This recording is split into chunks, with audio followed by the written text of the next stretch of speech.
오늘 우리에게 주시는 하나님의 귀한 말씀은 에베소서 6장 4절 한 절의 말씀입니다. 제가 가진 신약 성경 316면에 있습니다.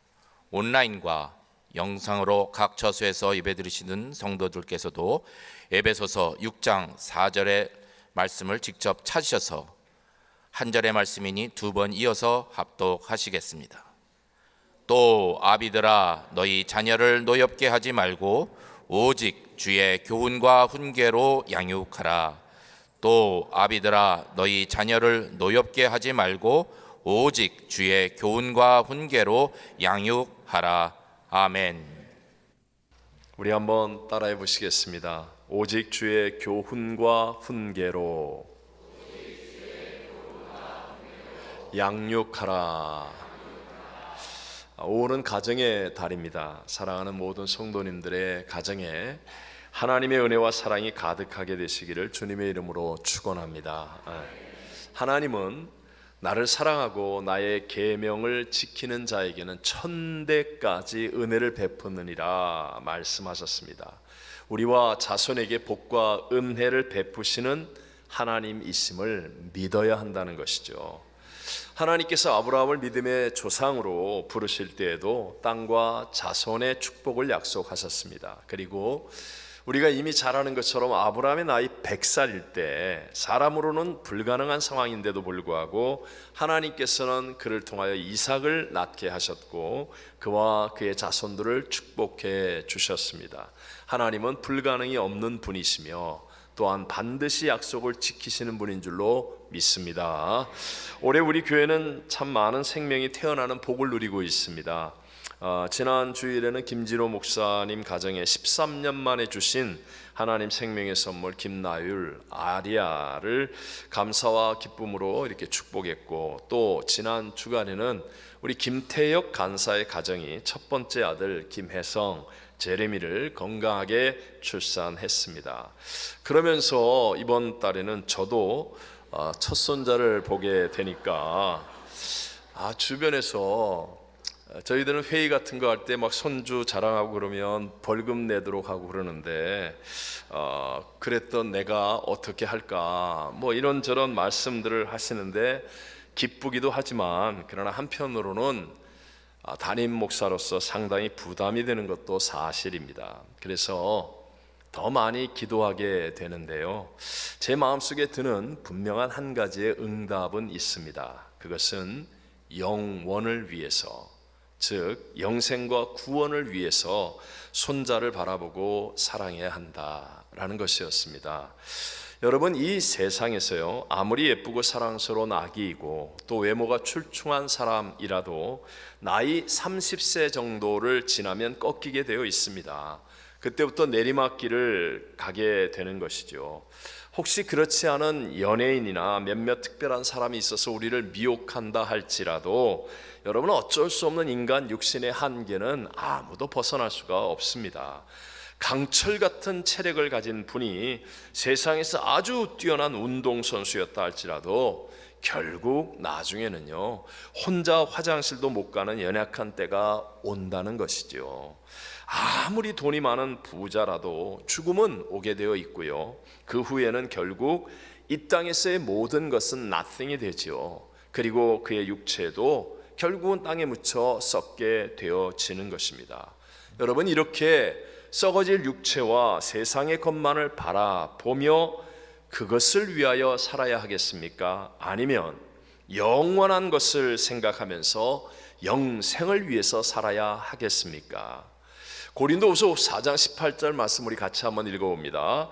우리가 주목하는 것은 보이는 것이 아니요 보이지 않는 것이니 보이는 것은 잠깐이요 보이지 않는 것은 영원함이라. 아멘.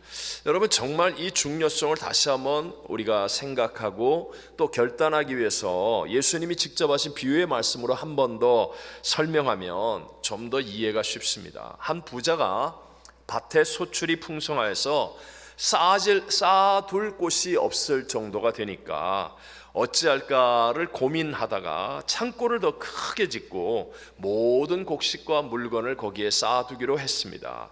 그리고는 속으로 생각하기를, 야, 이제부터는 내가 평안히 쉬고 먹고 마시고 즐거워하자라고 했습니다. 그런데 중심까지 보시는 하나님께서 뭐라고 말씀하십니까? 함께 예수님이 직접 하신 말씀 누가복음 12장 20절 21절을 읽어봅니다. 하나님은 이르시되 어리석은 자여 오늘 밤에 내 영혼을 도로 찾으리니 그러면 네 준비한 것이 누구의 것이 되겠느냐 하셨으니 자기를 위하여 재물을 쌓아두고 하나님께 대하여 부요하지 못한 자가 이와 같으니라. 아멘. 하나님은 왜 이 사람을, 소출을 많이 얻어 부자가 된 이 사람을 향하여 어리석은 자라고 말씀하십니까? 분명한 네 가지 이유는 있거든요. 그 첫 번째는 이 땅의 생명이든 재물이든 자기가 주인이 아니라 하나님이 주인인 것인데 그걸 몰랐기 때문에, 하나님이 이 땅에 사는 동안 잠깐 동안 우리에게 맡겨주신 것인데 그것이 내 손에 있으니까 다 내 것이라고 생각하고 있는 그를 향하여 어리석은 자라고 말씀하십니다. 두 번째는 재물을 쌓고 즐길 줄만 알았지 더 중요한 하나님의 목적을 위해서 사용할 줄을 몰랐기 때문에 맡겨주신 하나님의 뜻을 구하고 찾지도 않고 그냥 자기를 위해 쌓아두는 것만으로 기뻐하려고 했습니다. 세 번째는 세상의 어떤 것으로도 자기의 생명을 보장하거나 연장하지 못한다는 것을 몰랐기 때문에, 제가 한번 일전에 정말로 음식 조절 열심히 하고 그리고 몸에 좋다는 온갖 건강식 보약 다 먹고 매일 규칙적으로 지나칠 정도로 열심히 운동을 하러 다니면서 그러면서 자신의 건강을 자랑하던 분이 있었어요. 제가 얘기했죠. 근데 그분이 어느 날 운동하러 가다가 교통사고로 돌아가셨어요. 나보다 먼저 가시더라고요. 자, 네 번째로요, 잠깐 땅에 있는 고가는 가득한데 정작 영원히 살 이 하늘에 쌓는 것을 몰랐기 때문에 주님은 어리석은 자라고 말씀하시는 거예요. 모두가 다 영생을 생각하지 못했기 때문에 어리석은 자. 사실 열심히 일했겠죠. 많은 소득을 얻은 것 좋은 일이죠. 그런데도 불구하고 하나님이 보실 때는 어리석은 자가 될 수밖에 없었다는 것입니다. 재물이든 가족이든 하나님이 우리에게 주시는 것은 나쁜 것이 아닙니다. 삶을 위해서 필요한 것이고 또 하나님의 선물이며 축복입니다. 문제는 그것으로 나의 이 땅만을 위해서 살 것인가 아니면 영생을 위해서 살 것인가를 엄숙한 태도로 내가 선택해야 한다는 것입니다. 여러분, 우리들의 자녀는 하나님의 선물이며 축복입니다.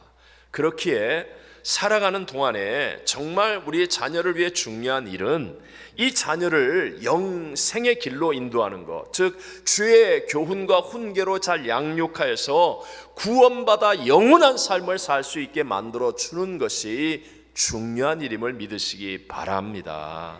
오늘 저는 오직 주의 교훈과 훈계로 양육하라라는 제목으로 이 시대를 살아가고 있는 저와 여러분에게 주시는 두 가지 은혜를 함께 나누고자 합니다. 첫 번째, 오직 주의 교훈과 훈계로라는 말씀입니다. 다시 한번, 오직 무엇으로? 주의 교훈과 훈계로. 주의 교훈과 훈계로. 오직.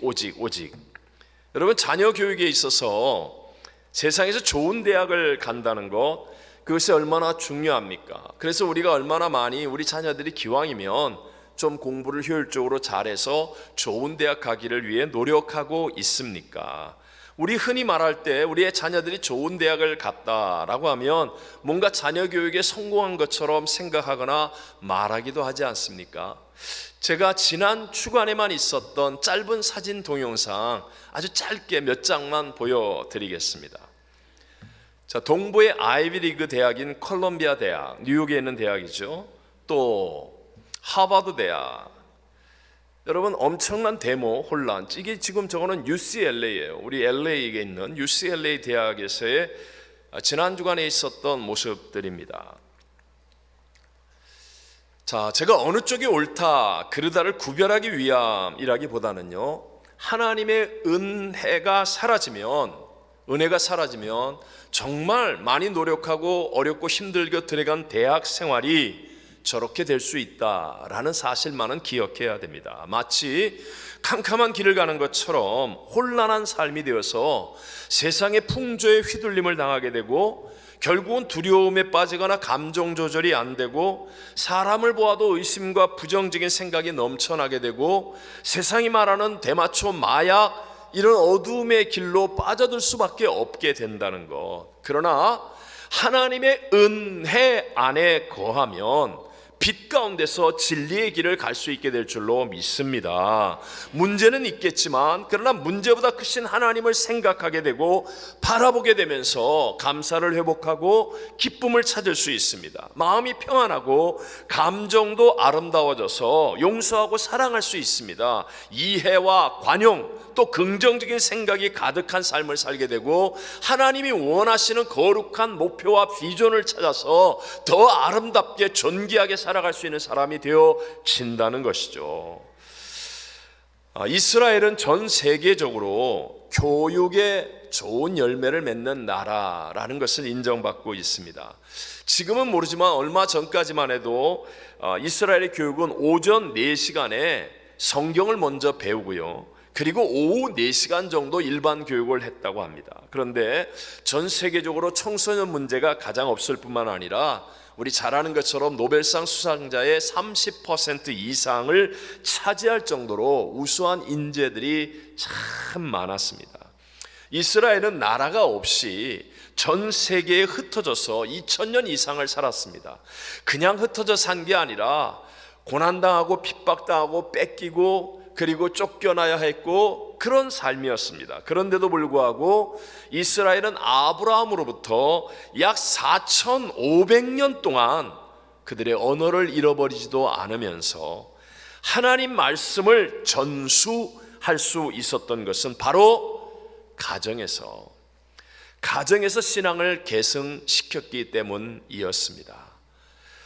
일반적으로 무슬림으로 태어나면 거의 100% 무슬림이 됩니다. 왜냐하면 배교를 하면 가족으로부터 버림을 받거나 심지어는 죽임을 당하기도 하는 무서운 형벌들이 있기 때문이죠. 유대인들은 아이를 임신하면서부터 구약 성경을 읽어주면서 태아 교육을 합니다. 그런데 우리 기독교인들은 성도의 가정에서 태어났는데, 부모가 목사, 장로, 권사, 집사인데도 불구하고 그들의 가정의 자녀들 중에 50% 이상이 신앙을 떠나버리고 만다는 것이에요. 가정에서 주의 교훈과 훈계로 양육하는 일에 너무나 무관심하기 때문입니다. 정말 회개해야 할 일입니다. 어릴 때 주의 교훈과 훈계로 양육하지 못하면 평생 하나님을 떠나 살다가 어쩌면 영원한 지옥에 갈지도 모르는 무서운 일입니다. 그래서 성경은 잠언 22장 6절에 말할 때 마땅히 행할 길을 아이에게 가르치라. 그리하면 늙어도 그것을 떠나지 아니하리라고 말씀하십니다. 자, 우리가 살고 있는 미국은 처음에 청교도들이 건너와서 자기들의 살 집보다도 가장 먼저 교회를 세웠습니다. 후세 교육을 위해서 성경학교를 먼저 세웠습니다. 그래서 전 세계적으로 유명한 하버드 대학이나 예일, 프린스턴, 콜롬비아, 다트머스, 브라운 이런 대학 등이 다 그런 성경적 가치관으로 세워진 학교였습니다. 그런 믿음 때문에 하나님께서 이 땅을 복 주셔서 세계에 정말 강대한 나라가 되고 복을 나누어 줄 수 있는 나라가 되게 하신 것 아니겠습니까? 그런데 지금 여러분, 미국의 정치가 가운데 그 옛날에는 많이 있었던 조지 워싱턴이나 링컨과 같은 거듭나고 성령 충만한 그리스도인을 찾기가 어렵습니다. 사업을 하는 많은 사람들 가운데서도 록펠러 1세라든가 백화점 왕의 워너메이커 같은 분, 아니면 거의 선교사 같은 사업가 존 템플턴 같은 이런 그리스도인 사업가를 만나기가 쉽지가 않다는 것이죠. 저희 주관적인 체험이긴 하지만 제가 오래전에 파라과이에서 사역할 때 브라질 바닷가의 수련회에 목사님들 가정 수련회에 초청을 받아서 온 가족이 정말 온 가족이 여행을 해본 건 처음인 것 같아요. 처음으로 함께 가게 되었습니다. 하지만 경비가 비행기를 타고 가기에는 너무나 많은 경비고, 그래서 경비를 줄이려고 자동차를 직접 가지고 운전을 하면서 아직 어렸던 우리 자녀들과 함께 그렇게 갔어요. 가면서 길가에서 라면도 끓여 먹고, 미국처럼 여러분 길가에 무슨 휴게소가 멋지게 돼 있고 이런 거 전혀 없어요.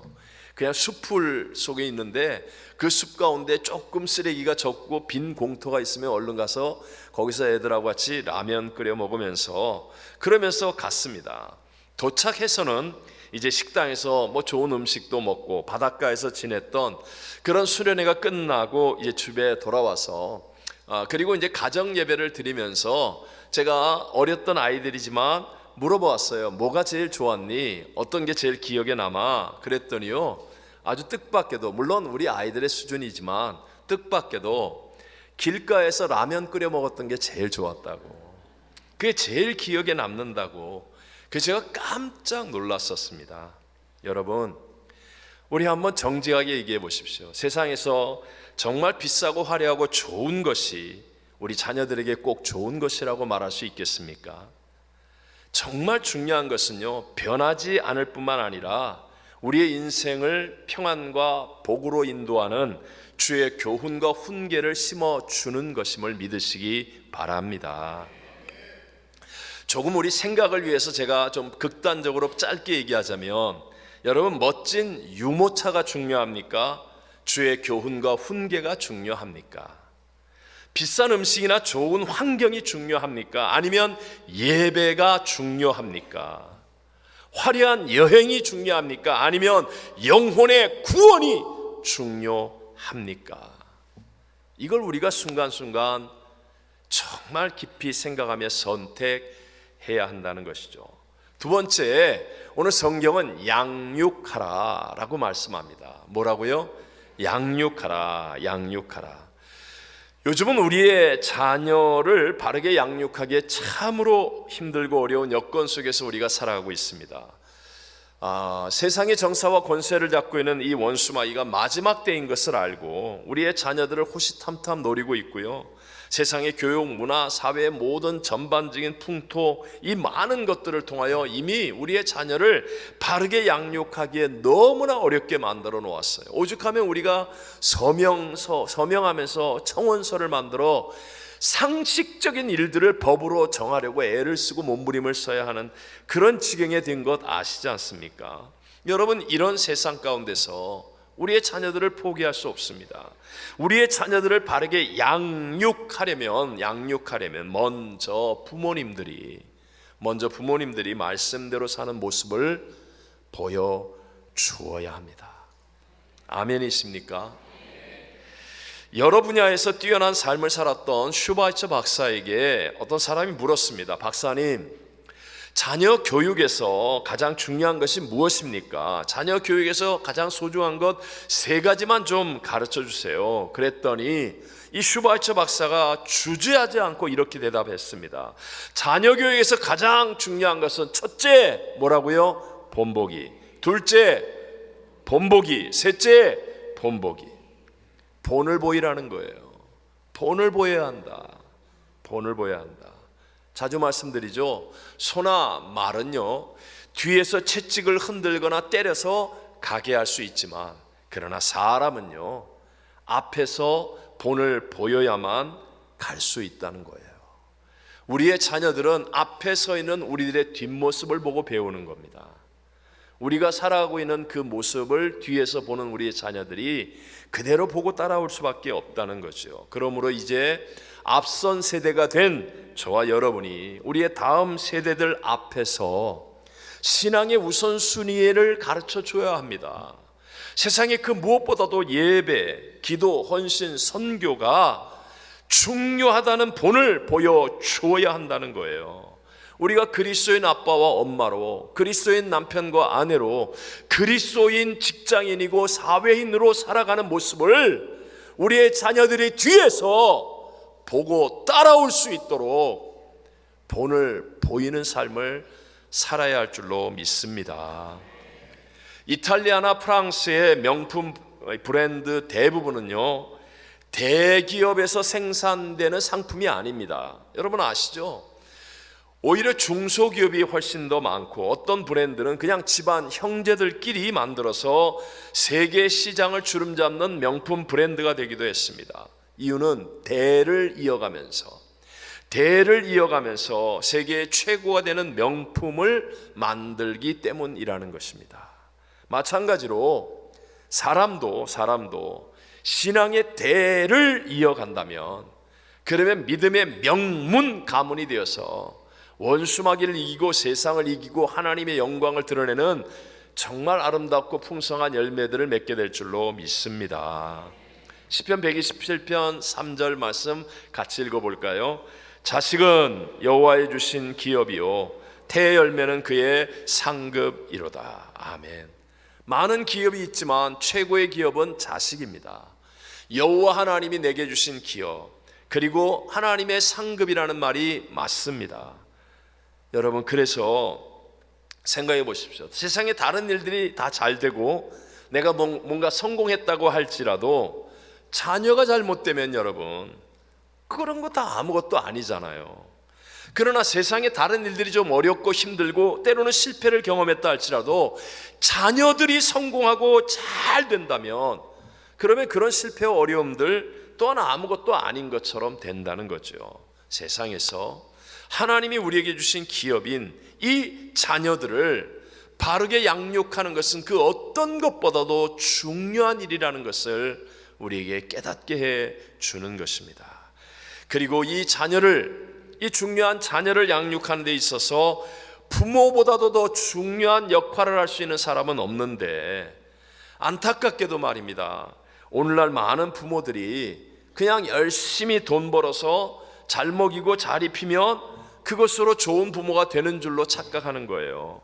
열심히 학비 주어서 과외 공부시키고 비싼 학교에 보내면 그러면 마치 훌륭한 자녀들이 되는 것처럼 그렇게 착각하는 사람들이 너무나 많다는 겁니다. 아닙니다. 그렇지 않습니다. 하나님은 저와 여러분에게 우리의 자녀들과 다음 세대를 맡기면서 주의 교훈과 훈계로 잘 양육하라고 말씀하셨습니다. 저와 여러분이 정말 우리의 마음의 결단과 생각으로 세상의 것들보다 먼저 주의 교훈과 훈계로 양육하겠다고 결단한다면, 그렇다면 여러분, 믿음의 좋은 본보기가 되시는 그 성령님의 역사는 저와 여러분에게 임하여 반드시 이 일들이 좋은 열매를 맺게 하여 주실 줄로 믿습니다. 근래 한국 사회에서 가장 큰 충격을 주었던 사건 중에 하나가 세월호 침몰 사건이죠. 그 희생자 가운데 단원고등학교 정차웅 군 이야기를 제가 한 번 더 하려고 합니다. 설교를 준비하는데 자꾸만 이렇게 떠오르게 하셔서, 이 학생이 고등학교 2학년이었습니다. 어쩌면 어리다면 어린 학생이죠. 지금 눈앞에서는요, 인간의 본능으로는 배가 침몰하는 공포와 두려움밖에는 남을 수 없는 정말 위급한 상황이에요. 배가 기울어지고 물은 차오르고 사람들은 아우성 죽어가고, 그 순간에 죽음이 자기 코앞에서 어른거리고 있는 그 순간에 자신이 입고 있던 구명조끼를 벗어서 친구에게 건네주고, 지금 자신은 눈앞에서 물속에 빠져 죽어가는 친구를 구조하겠다고 그 몸을 던져서 결국은 희생되었다는 그 이야기에 모든 사람들이 놀라워했습니다. 아니, 어린 학생이 그 본능밖에 남아있지 않을 그런 순간에 어떻게 그럴 수가 있었을까? 그런데 며칠 뒤에 장례식 기사를 보고서는 모든 사람들이 그 이유를 알게 되었답니다. 자, 그 장례식을 국가가 비용을 다 지불해서 이제 장례식을 하게 되었습니다. 그러니까 그 부모는 국가가 장례식 비용을 지불한다는 것을 아는 그 순간부터 가장 싼 수의를 입히고 가장 싼 관에 아이를 눕히고 장례를 치릅니다. 빈소도 안 차리고 직계 가족만 모여서 화장을 해서 비용을 들이지 않겠다고 하는 거예요. 그러니까 아는 사람들이 주변에서 아니 왜 그러냐고, 나라에서 돈 주는데 크게 해야지 왜 그러냐고. 그랬더니 그 아버지가 말하기를 나라 돈인데 함부로 쓸 수 있겠습니까? 라고 대답했다고 합니다. 그 모습을 옆에서 지켜보던 많은 기자들, 관계자들, 또 주변 사람들이 유가족인 부모를 보니까 그 위급한 상황에서도 친구를 먼저 구하려 한 정군의 용기가 이해가 간다고 하면서 이런 말들을 했다고 합니다. 그 아버지의 그 아들이군요. 지난 목요일 새벽 설교에 새가정 공동체 담당인 김진호 목사가 우리 팬데믹 때 우리 교회의 이야기들을 간증을 하는데 왠지 은혜가 되새김질이 되었습니다. 제가 그 설교문을 그대로 좀 인용하면서 한번 읽듯이 얘기해 볼게요. 처음 겪어보는 처참한 상황들과 알 수 없는 것들의 두려움 속에서 많은 교회들이 세상의 행정명령이라는 이유로 강제로 문을 닫고 예배가 멈추기 시작할 때도 우리는 하나님을 향한 예배를 멈추지 않았습니다. 세금으로 이루어지는 지원금 PPP 융자를 받으며 세상의 편리를 쫓는 것이 어쩌면 손쉽고 유익할지도 모르지만 우리 교회는 하나님만을 의지하며 그분의 일하심을 바라보고 기대하는 순전한 믿음으로 교회를 재정비하고 우리 자신의 물질과 시간을 헌신하며 서로가 서로를 위로하고 격려하며 버텨 나갔습니다. 참 그 이야기를 듣는데, 설교를 들으면서 그냥 불현듯 그 시간들이 다시 떠오르는 것 같았습니다. 여러분, 우리 모두가 이렇게 힘든 그 날들을 정말 이겨냈잖아요. 그 이겨낸 믿음이 오늘을 만들어내듯이 오늘 출발하는 에콰도르 단기 선교나 또는 제2 선교관 미화나 기도원 재개발 등의 일들이 바로 다음 세대를 믿음으로 세우는 귀한 일로 쓰임받는 본보기가 되어질 줄로 믿습니다. 오늘 저희들은요, 나 같은 죄인을 구원하기 위해 나를 대신하여 십자가에서 그 몸을 찢고 피 흘려 죽으신 예수님의 성찬을 대합니다. 하나님이신 예수님이에요. 우주와 만물을 창조하시고 천군과 천사의 찬양을 받으시는 영광의 보좌에 계셔야 할 그분이 내가 구원받을 다른 길이 없기 때문에 이 낮고 천한 곳에 육체를 입고 오셔서 그리고 우리를 대신하여 십자가의 고난, 조롱, 멸치, 천대, 침뱉음 그 모든 것들을 다 담당하시고 대신하여 화목제물이 되셨어요. 예수님 이 십자가를 지기 위해 땀방울이 변하여 핏방울이도록 기도하시며 아버지요, 아버지요, 나의 원대로 마시옵고 다만 아버지의 원대로 되기를 원합니다. 죽기까지 순종의 길을 가셨습니다. 그리고 하나님은 그 예수님을 사흘 만에 부활케 하셔서 예수님을 지극히 높여 하늘과 땅에 있는 모든 것들과 땅 아래에 있는 것들까지 그 발 아래 무릎을 꿇게 하고 모두의 구원자가 되게 해 주셨습니다. 여러분, 우리는 바로 그 예수 그리스도를 영접한 구원의 자녀가 된 줄로 믿습니다. 오늘 성찬을 통하여 주님이 내 안에, 내가 주님 안에 거하는 거예요. 여러분, 이 믿음을 가지셔야 돼요. 내 힘으로 본보기가 되려고 하면 못합니다. 여러분, 여기 서 있는 목사 말은 그럴듯하게 하지만 가정에서 본보기가 되는 일이 쉽습니까? 어렵습니다. 실수합니다. 그러나 주님이 내 안에 계시고 내가 주님 안에 있다는 이 믿음을 가지면 내가 할 수 없는 것을 하게 하시는 하나님의 역사, 성령님의 도우심의 역사는 나타날 줄로 믿습니다. 하나님의 역사하시는 걸 어떻게 합니까? 나는 아차했는데 그러나 주님 생각하고 주님 바라보고 주님과 동행하니까 하나님이 은혜로 덮어주시고 하나님이 놀랍게 역사해 주셔서 정말로 믿음의 본보기가 될 수 있는 길을 걸어가게 하고 하나님께서 합력하여 선이 되게 만들어서 하나님 영광을 드러낼 수 있게 해주시는 줄로 믿습니다. 다른 수단과 방법이 아닙니다. 큰 소리가 아닙니다. 돈의 힘, 물질의 힘이 아닙니다. 오직 믿음으로 예수님이 나의 구세주이고 내가 예수를 바라보고 예수를 생각하며 예수님과 동행하는 삶을 살겠다는 이 믿음을 가지면, 그러면 성령 하나님이 역사하셔서 내가 할 수 없는 것을 행하게 하시는 아름다운 믿음의 본보기가 만들어지고, 그래서 우리의 뒤를 따라오는 우리의 다음 세대가 더 존귀하고 위대하게 하나님께 쓰임받는 새 역사의 주인공들이 되어질 줄로 믿습니다.